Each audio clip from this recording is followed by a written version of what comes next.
They say money can't buy class, but Victoria Marshall was determined to prove otherwise. Standing in her designer wedding dress that cost more than my car, she'd orchestrated what she called the society event of the season. Funny how quickly my father's modest country club wedding had transformed into a showcase of excess once she took over the planning. My name is Olivia Bennett, and until 6 months ago, I was the VP of Commercial Lending at First Capital Bank, the same bank that was about to fund my father and his new wife's dream business venture. Life has a way of coming full circle, especially when people forget who you really are. I still remember the day Dad met Victoria at his hardware store. She'd walked in looking for authentic vintage tools to decorate her luxury real estate office. Back then, she'd been perfectly pleasant, even complimenting my financial expertise when Dad proudly mentioned my banking career. A banker? How practical, she'd said with that same smile she'd later used to cut me down at every opportunity. What changed? Simple. She discovered I wasn't just any banker. I was the daughter of the man she intended to marry. Suddenly, my career was quaint and limited. After all, in Victoria's world, women of status didn't work in finance. They ran charities and planned galas. Darling, she'd say to Dad, loud enough for me to hear, isn't it time Olivia found something more suitable? The banking world is so harsh for a young woman. Dad would just nod, already caught in her spell. My strong-willed father, who'd raised me alone after Mom died, who'd encouraged me to pursue my dreams in finance, was slowly transforming into Victoria's puppet. The wedding planning became her weapon of choice. Every decision, every detail was calculated to remind me of my place, or rather, the place she thought I deserved. The seating chart is rather complicated, she'd say during planning meetings. We have the governor's wife attending and several state senators. We need to be selective about table assignments. I watched my place card move further and further from the main tables, until finally, a week before the wedding, I overheard her talking to her wedding planner. Put Olivia in the kitchen entrance. She'll understand. It's where the help usually sits. The help. That's what I'd become in my own father's wedding. The daughter he'd raised alone, who'd graduated top of her class, who'd become the youngest VP in First Capital's history, reduced to the help. But Victoria had made one crucial mistake. She'd been so busy orchestrating her perfect wedding that she'd forgotten to check who was handling her business loan application. 3 months ago, she convinced Dad to sell his hardware store, his pride and joy for 30 years, to fund their new venture, a high-end interior design and home staging business. Victoria's Vintage Ventures would cater to the elite circles she so desperately wanted to join. The loan application had landed on my desk through pure coincidence.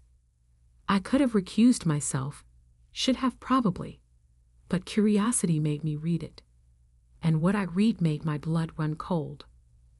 Victoria's previous business ventures weren't nearly as successful as she claimed. 3 failed companies in 5 years, each time leaving unpaid debts and angry investors. She'd hidden this from Dad, using her charm and a series of LLCs to mask her track record.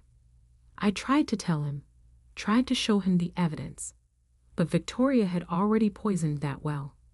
Olivia's just jealous, she told him. She can't stand seeing you happy, seeing you succeed without her help. Dad had patted my hand like I was still a child. Sweetheart, I know change is hard, but Victoria knows what she's doing. This business will secure our future. Our future. As if the life we built together meant nothing. I'd approved the loan anyway, signed all the paperwork, dotted every I, crossed every T. Victoria had been triumphant, not even bothering to read the fine print. After all, why would she? She'd won. The morning of the wedding, I arrived early, wearing the simple blue dress that Victoria had deemed appropriate for my position. The country club was transformed into her vision of luxury. Crystal chandeliers, imported flowers, ice sculptures. I found my place card exactly where I'd expected. A small table near the kitchen doors, hidden behind a large floral arrangement. Far from Dad, far from the important guests. Victoria spotted me as she made her final rounds before the ceremony. Her smile was pure poison. "The kitchen's where you belong," she smirked, adjusting her diamond necklace. "Wouldn't want to embarrass the family." I nodded quietly and opened the banking app on my phone, the same app I'd helped design during my tenure at First Capital, the same app that gave me access to every loan approval in the system. Victoria floated away, secure in her victory, never noticing my small smile. She had no idea that while she'd been planning her perfect wedding, I'd been planning something too. You see, there's something they don't teach you in banking school. Timing is everything.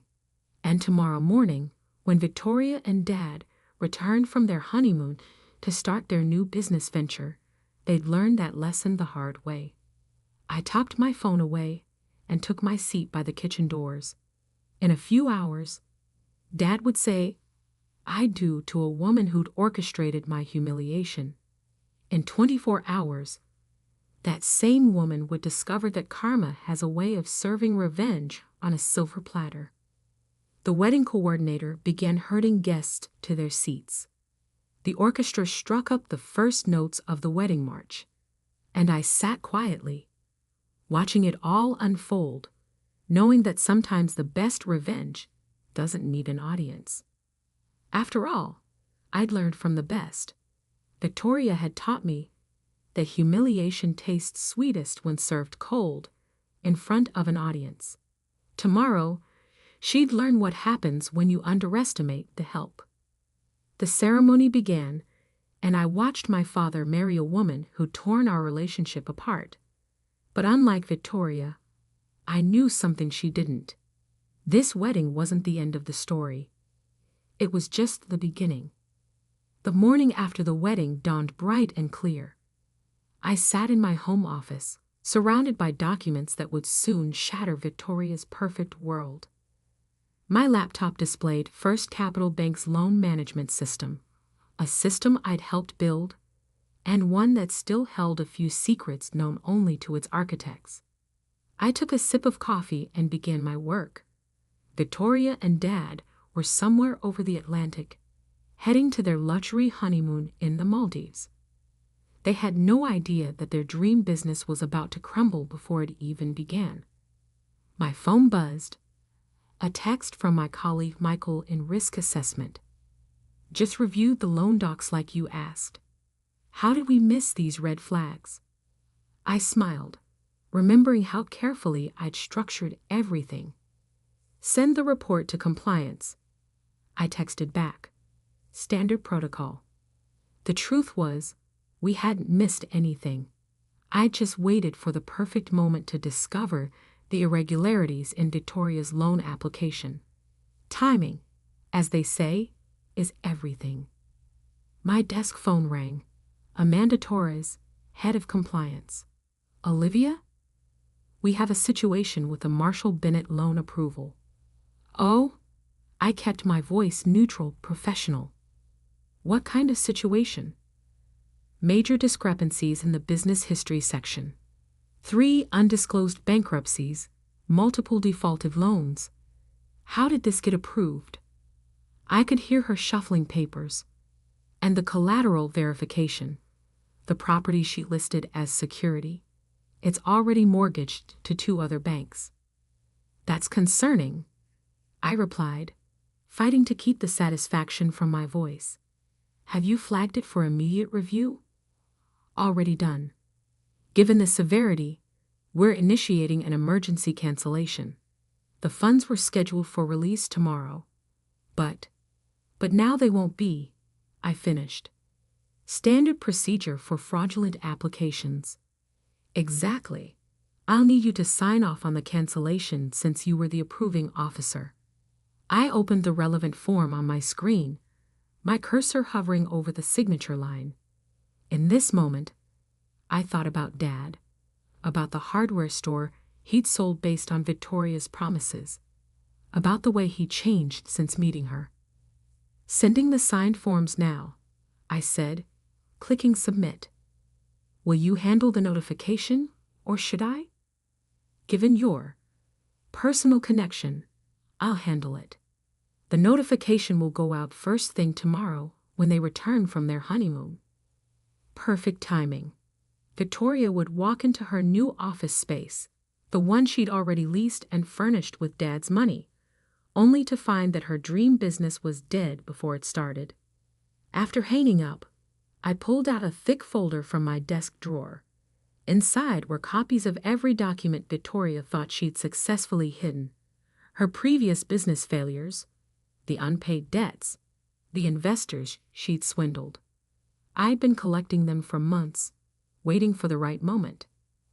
My phone buzzed again, a message from Victoria's daughter, Sophia, who'd been just as cruel as her mother throughout the wedding planning.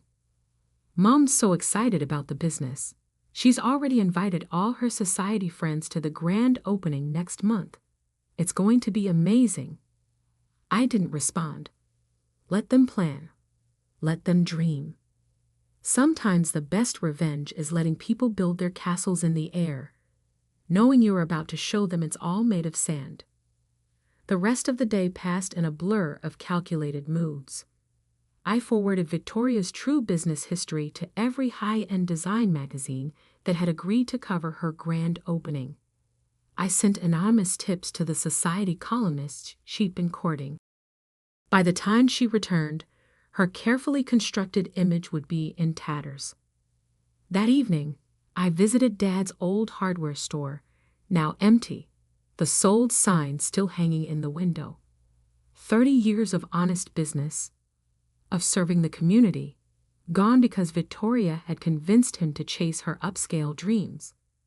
My phone lit up with a photo from their honeymoon, Dad and Victoria on a pristine beach, her massive diamond ring prominently displayed. The caption read, "Planning our empire from paradise. Hashtag business goals, hashtag new beginnings." If only she knew. The next morning, I arrived at work early, wanting to be there when everything fell apart. At precisely 9 a.m., the automated system sent out the loan cancellation notice. At 9:05, Victoria's dream officially died. I didn't have to wait long for the reaction. At 9:17, my phone exploded with notifications. First came Victoria's text. All pretense of civility gone. "What have you doing?" Then Sophia. "Mom's hysterical. Fix this now." At 9:25, Dad called. I let it go to voicemail.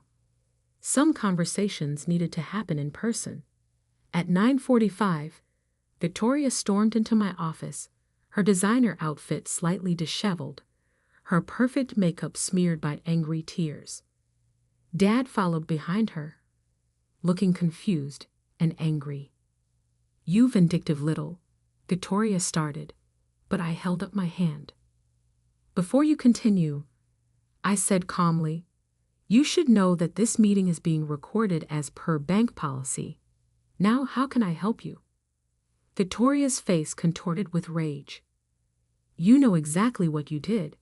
You canceled our loan." "No," I corrected her, opening the compliance report on my screen. "The bank canceled your loan due to numerous undisclosed prior bankruptcies and fraudulent collateral claims. Would you like to discuss those?" Dad stepped forward, his face pale. "What bankruptcies? What fraud?" I turned my monitor so he could see. "Victoria's had 3 failed businesses in 5 years, Dad. Each time, she left behind unpaid debts and angry investors. The property she claimed to own free and clear. It's mortgaged to multiple banks. She's lying.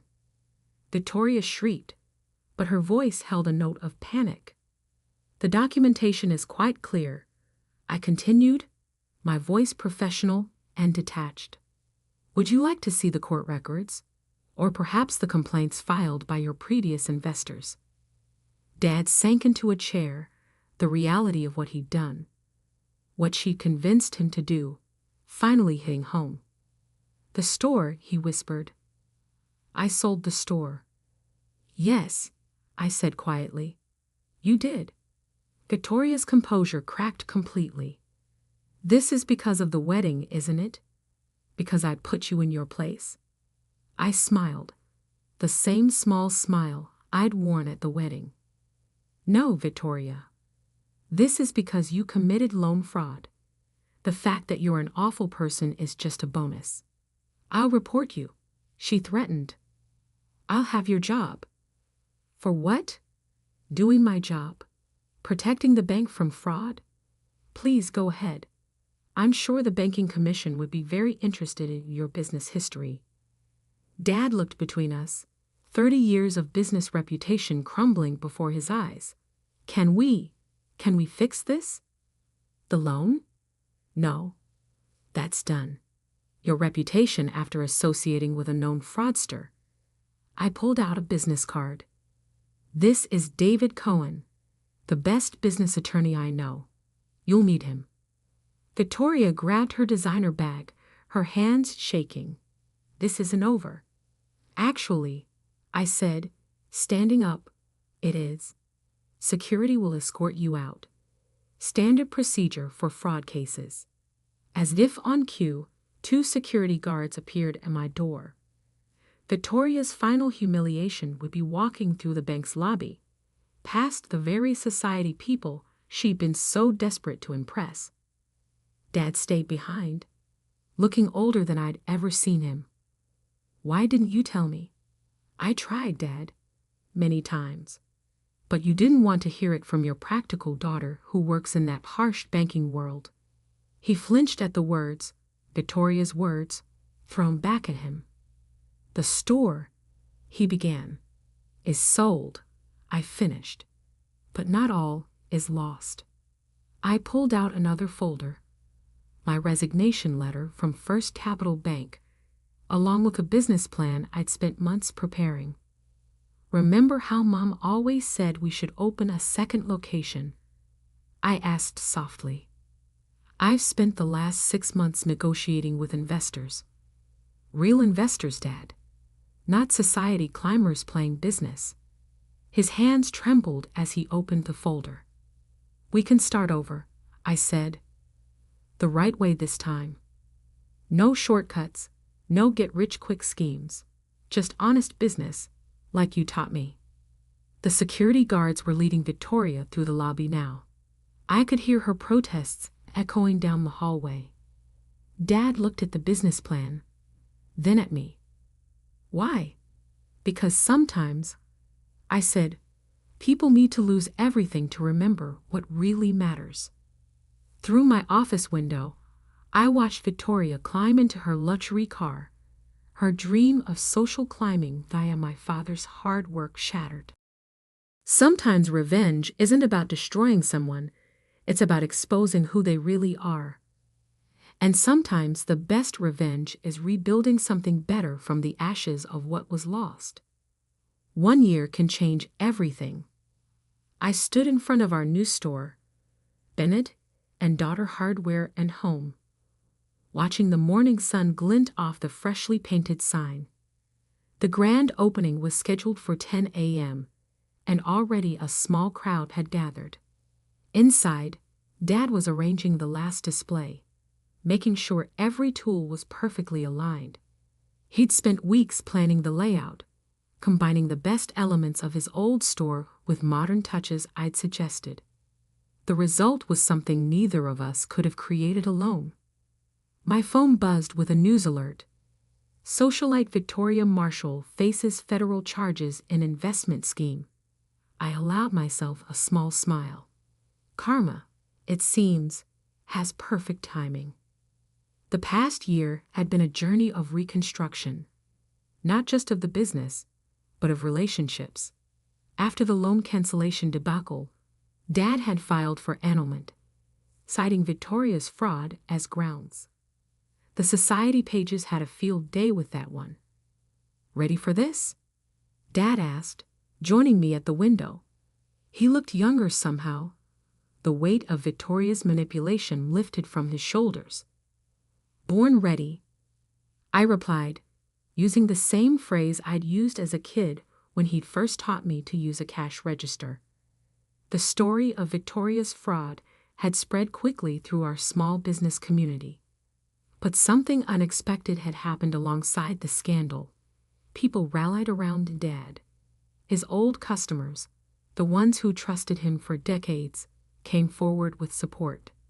Thomas Green, the elderly carpenter who'd been coming to our store for 30 years, had been the first to approach us about investing in the new venture. "Your father taught me everything I know about selecting wood," he'd said, writing out a check. Time to return the favor. Other local business owners followed, not with millions like Victoria had promised, but with honest investments from people who understood the value of integrity over flash. We found the new location, bigger than the old store, but still in the heart of the community, through one of Dad's longtime customers. The renovation had been a community effort, with local contractors offering their services at cost. The interior design, nothing like Victoria's grand plans. Instead of crystal chandeliers and imported marble, we had warm wood finishes and practical layouts. The DIY workshop area I'd always dreamed of adding was ready for its first class next week. 10 minutes until opening, Dad said, checking his watch. Mom's old watch, the one he'd started wearing again after Victoria left. I nodded, remembering another opening day, 25 years ago. I'd been 5, standing proudly in front of the original store, wearing a tiny apron with Daddy's helper embroidered on it. The crowd outside had grown. I spotted familiar faces, loyal customers, local business owners, even some of my former colleagues from the bank who'd left after witnessing Victoria's meltdown. Michael from Risk Assessment had quit 2 months after me, tired of the corporate politics. Now he handled our books, bringing big bank expertise to our family business. At 9:58, I saw a familiar car pull into the parking lot. Victoria's daughter Sophia stepped out, looking different from the last time I'd seen her. Gone were the designer clothes and superior attitude. She walked hesitantly toward the entrance. Dad tensed beside me, but I touched his arm. "It's okay," I invited her. Sophia had reached out 3 months ago after Victoria's arrest. Her mother's schemes had left her jobless and humbled. She'd asked for a chance to apologize, to make amends. "Your mother," Dad began, "is not her daughter," I finished. "Remember what Mom used to say about second chances?" He smiled slightly. "They have to be earned, not given." Sophia had earned hers, spending weekends helping us set up the store, learning the business from the ground up. Today she would start as our customer service manager, a real job, not the fancy title Victoria had promised her. At exactly 10 a.m., I unlocked the doors. The crowd streamed in, their excited chatter filling the space with energy. Local reporters covered the opening, not society columnists this time, but real journalists interested in a story of community and redemption. "Welcome to Bennett and Daughter," Dad and I said together, greeting each customer like family. By noon, we'd made our first 100 sales. By closing time, we'd exceeded our projected opening day revenue by 40%. But the numbers weren't what mattered most.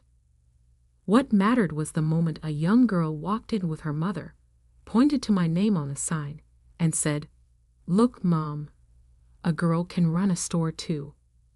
What mattered was seeing Dad in his element again, explaining the difference between Phillips and flathead screwdrivers to a first-time homeowner. What mattered was Sophia, helping an elderly customer find the right light bulbs, genuine smile replacing her old smirk. That evening, after the last customer left, Dad and I sat in the office, Mom's old desk between us, now holding both our computers. She would be proud, Dad said quietly, of both of us. I looked around at what we'd built from the ashes of Victoria's deception. You know what I think she'd be most proud of? What's that? That we proved success doesn't need schemes or fraud. Just honest work and real relationships. He nodded, understanding in his eyes.